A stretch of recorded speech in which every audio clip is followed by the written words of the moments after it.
네, 클린스만 시대가 물러갔고요. 네. 이제 새 시대를 준비해야 되는데 우리나라 대표팀 국가대표팀 감독 3월에 이제 태국과 월드컵, 싱가포르. 네, 태국과 싱가포르 이제 경기들이 이제 예정이 돼 있는데 그렇죠. 여전히 사령탑은 비어 있고요. 뭐 국내 감독 이야기도 나오는데 오늘은 이제 외국인 감독들 후보들 뭐 정확히 후보라고 할 수 없지만 그 이야기를 좀 해보도록 그렇죠. 하겠습니다. 네, 그러니까 거론되고 있는 이게 이 시점에서 막 거론되고 있는 그런 감독들이 좀 있습니다. 네, 네. 그런 감독들에 대해서 좀 소개를 해드리려고 합니다. 네. 네. 일단 국가대표팀, 그러니까 협회 분위기 자체는 한국인 전력강화위원장 그리고 한국인 감독을 선임하려는 분위기입니다. 네. 네, 전력강화위원장은 정혜성 그리고 감독은 한국인을 선임을 합시다. 라고 좀 이야기가 나왔다고 해요. 그 옆에 밀러 위원장이 있었음에도 그러니까 위원장이 교체하자는 이야기를 직접 앞에서 꺼냈던 거죠. 국내 감독으로 대체할 가능성이 크다라고 봐야 될 것 같고요. 현재 분위기도 그렇고 이제 여러 국내 감독들이 거론이 되고 있습니다. 네. 뭐 국내 감독들 많이 거론된 분들은 다들 아시죠? 네. 그렇죠. 우리가 뭐 다 아는 네. 이름값 있는 감독들 그리고 K리그에서 증명한 감독들 이라고 보시면 되겠습니다. 뭐 전임 국가대표팀 감독들도 있고 뭐 국가대표팀 수석 코치도 있고 그런 상황입니다. 네.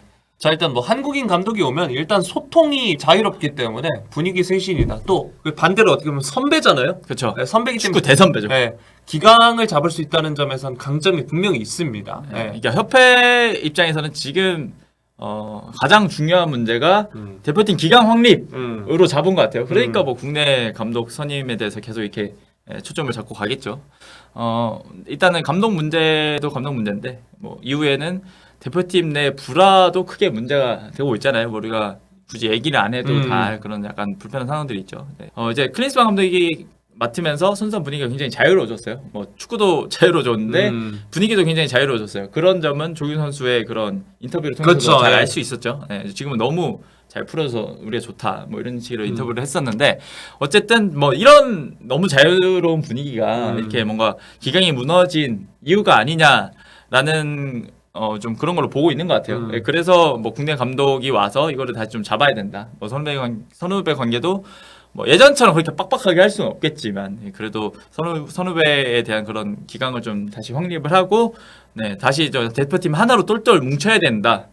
이런 의도에서 국내 감독들의 초점을 맞추고 가는 것 같습니다. 네. 자 아무튼 리스크를 보면 일단 거론된 국내 감독들 대부분이 현직입니다. 그렇죠. 네. 뭐 K리그 팀을 맡고 있다든가 아니면 다른 대표팀을 맡고 있다든가 그런 상황에서 이제 협회에서 만약에 이렇게 제안을 했을 경우에 수락을 하면 뭐 겸직을 하던가 아니면 이제 하나를 포기하고 와야 되는 그런 상황인 거죠. 네, 우리가 그나마 원하는 감독들 중에서는 만약에 그렇게 될 경우에는 그 팀 팬들의 반발을 어떻게 할 그렇죠. 거냐. 네. 특히 K리그 감독들은 이제 이적 시장 마무리 지으면서 이적 시장 마무리 지었고 네. 이제 전지훈련 끝내면서 새 시즌 구상도 다 해놨는데 네.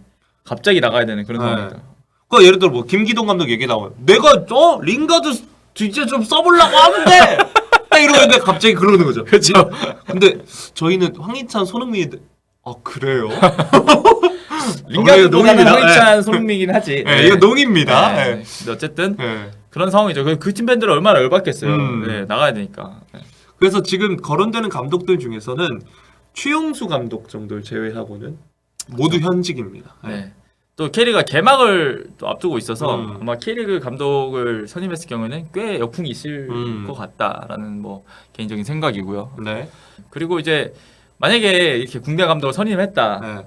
근데 만약에 또 잘 안 됐을 경우에는 어떻게 할 거냐라는 게 좀 리스크로 꼽히죠. 뭐 신태용 감독이 대표적인 사례로 뭐 그렇게 됐죠. 사실 홍명보 감독도 그렇고요. 네. 그렇죠.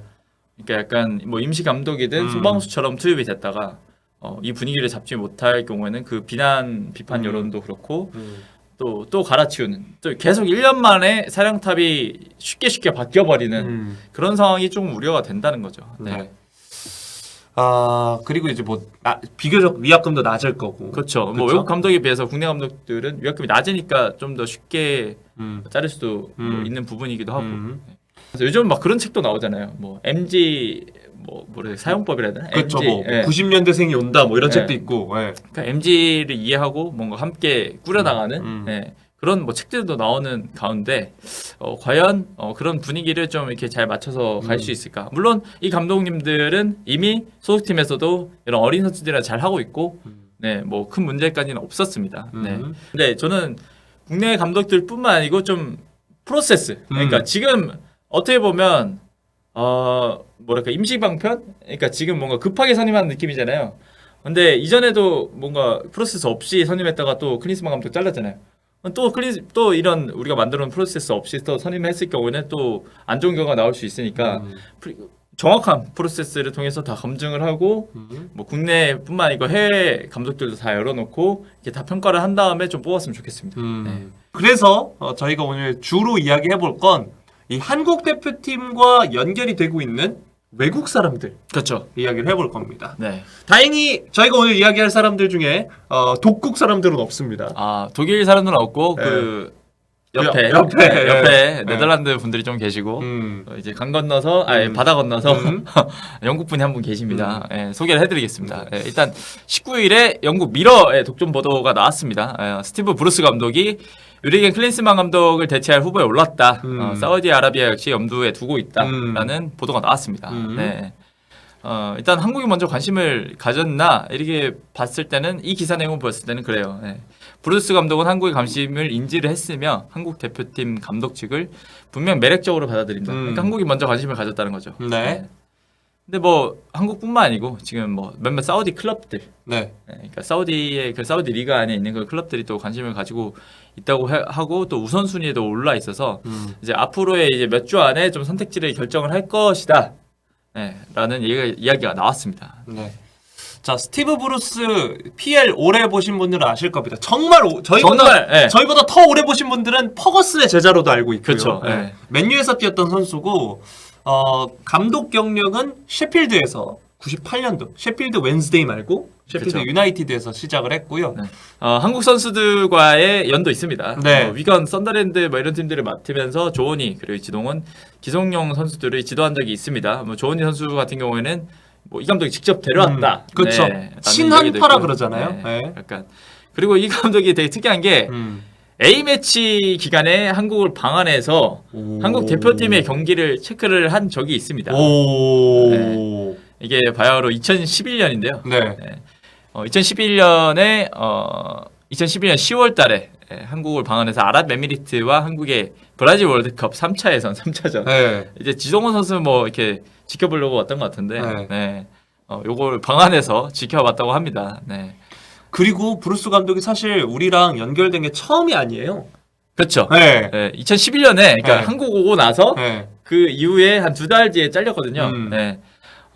썬더랜드 사령탑에서 경질된 뒤에 한국 축구 대표팀 지휘봉을 잡고 싶어 한다는 이야기가 영국 텔레그래프에서 보도가 됐습니다. 텔레그래프면 꽤 그래도 신빙성이 있는 매체인데 여기서는 이제 썬더랜드의 구단주인 엘리트 쇼츠가 지난 10월에 한국을 방문했을 때 대한축구협회 한 핵심 간부에게 브루스 감독을 소개했다. 라면서 이제 감독 부임서를 대표팀 감독 부임서를 소개를 했습니다. 매체가.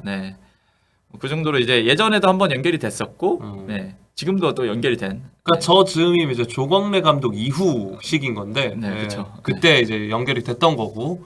뭐 전술에 대해서는 사실 이 감독이 막 전술가다 이런 건 아니에요. 아니죠. 강등 위기에서 이제 구해내는 감독들은 보통 이제 선수단 기강 잡고 이렇게 그렇죠. 탈출하는 경우가 많잖아요. 정신력 고치 이런 걸로.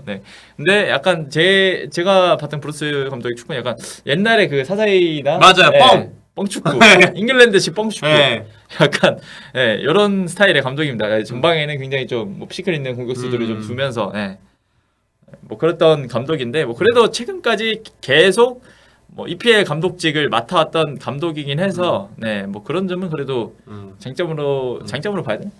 장점으로 꼽힐 수 있을 것 같긴 합니다. 뭐 뉴캐슬도 맡았었고 뭐 물론 잘 이끌진 않았지만. 그러니까 뭔가 기강 확립 자체는 전 나쁘지 않을 것 같거든요. 브루스. 근데 브루스 감독의 가장 큰 단점은 영국 무대를 벗어난 적이 없다는 점. 그렇죠. 물론 그 영국 지금 주로 북부 도시에 계셨는데 그쵸. 한국 오시면 시설이 차원이 다를 겁니다.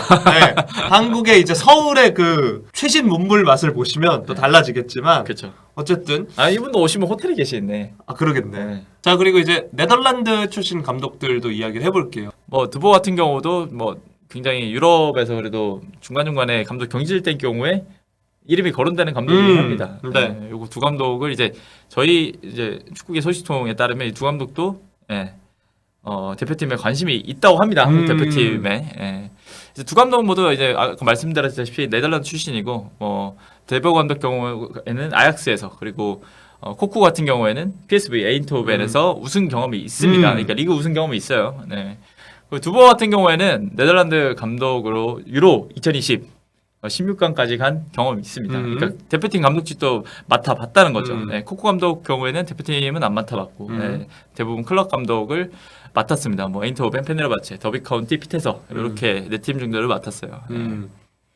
자, 드부어 감독 먼저 얘기를 해보면 일단 우리에게 가장 익숙한 PL에선 이제 수정궁 크리스탈 팰리스에서 무려 77일 만에 그렇죠. 그러니까 역대 EPL 최단 시간 경질된 감독이라고 합니다. 네. 근데 뭐 2017년에 경질되고 나서 이후에 뭐 네덜란드 감독도 2020년에 했으니까 뭐 그런 점을 봤을 때는 뭐 저거를 뭐 어떻게 실패 사례로 봐야 되겠지만 이후에도 그래도 커리어를 한번 이렇게 올라오기도 했었다. 그렇게 봐도 되겠죠. 그리고 알자지라 감독을 작년에 맡았는데 6개월 만에 결별을 했네요. 네, 아시아 무대도 약간 경험이 있긴 해요. 그러니까 이거를 이제 소개팅으로 생각을 해보면 되게 괜찮은 친구인데 전에 연애들이 어땠어? 이러면 다 짧게 끝나고 이렇게 짧게 끝나는 게 많다라고 하면 약간 그런 느낌이긴 하네. 괜히 약간 그렇거든. 좀 그렇긴 하네요. 이게 솔직히 우리는 앞으로 2년 반 뒤에 월드컵을 치러야 되는데 그 정도는 한 3년은 끌고 갈 감독이 필요하잖아요. 그런 점이 조금 걸리긴 합니다. 자, 그리고 이제 코쿠의 경우에는 제가 기억하기로도 그 PSV 시절엔 되게 주목도 중간중간 많이 받았던 것 같은데 선수로도 유명했고 박지성 선수랑 4강을 함께 이끈 선수잖아요. 그쵸. 필립 코쿠. 자, 그리고 뭐 페네르바체, 더비 카운티, 피테세 뭐 이런 데 경험이 있고 우리의 딕 아드보카트 감독과도 인연이 있습니다. 그렇죠.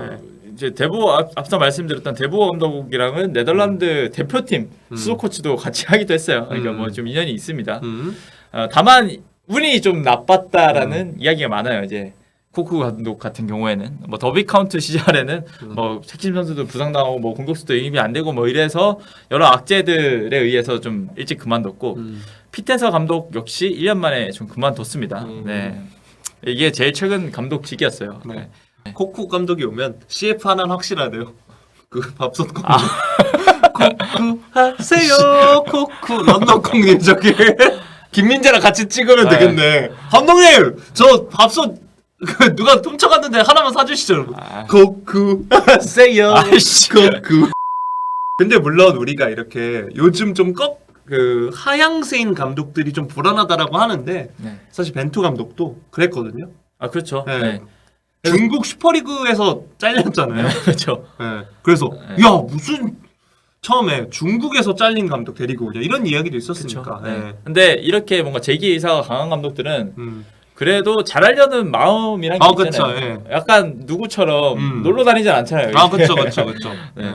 그런 점에 있어서 좀 차이점이 있다. 그래서 저도 사실 이 세 분 중에서 한 분을 꼽아보라면 그나마 코코 감독이 좀 낫지 않나라는 생각이 좀 있고 사실 브루스 감독은 나이가 너무 많아요. 제가 봤을 때는. 맞아요. 브루스 감독은 은퇴까지 좀 고민했을 정도거든요. 그래서 뭐 이분 나이도 물론 나이로 이거를 사람 판단하면 안 되지만 그래도 좀 더 젊은 감독들이 다시 유럽 축구계에 복귀를 하거나 뭐 국가대표팀으로 계속 다른 팀의 뭐 러브콜을 받기 위해서는 어쨌든 한번 재기가 필요하니까 그런 점을 봤을 때는 코코 감독도 뭐 충분히 고려해볼 수 있겠죠. 뭐 대보 감독도 마찬가지고 대보 감독 경우 같은 경우에는 굉장히 좀 스타 플레이어들 많이 주도를 해봤잖아요. 국가대표팀 하면서. 그렇기 때문에 좀 더 젊은 감독이 왔으면 하는 바람이긴 합니다. 젊고 조금의 약간 야망이 있는. 내가 이 대표팀을 진짜 한번 잘 해서 나도 이 대표팀도 서로 잘 됐으면 좋겠다라는 마음이 있는 감독이 왔으면 좋겠습니다. 그렇죠. 대보 입장에서도 근데 거기 한국은 반다이크 없잖아 하고 왔는데 김민재인데. 그렇죠. 그리고 코리안 반다이크가 있지. 난 공격수 막 누구야 데파이 이런 애들 썼는데 그 정도 수준이 있나? 데파이요? 데파이 우린 손흥민이 있는데. 네, 우린 손흥민 있어요. 근데 대파이 뭐 나쁘진 않습니다. 우리 꼬마에서. 그렇죠. 어쨌든 뭐 전술적인 색깔이 좀 있고 야망이 있고 좀 이런 걸 봤을 때는 좀 더 뒤에 있는 두 분이 꼽힌다 정도로 보시면 될 것 같습니다. 근데 지금 분위기는 협회 분위기는 아직 국내 감독으로 좀 더 기울어 있는 상태인 것 같고 위원장이 선임된 뒤에 한번 어떻게 갈지 행보를 좀 지켜봐야 될 것 같습니다. 네.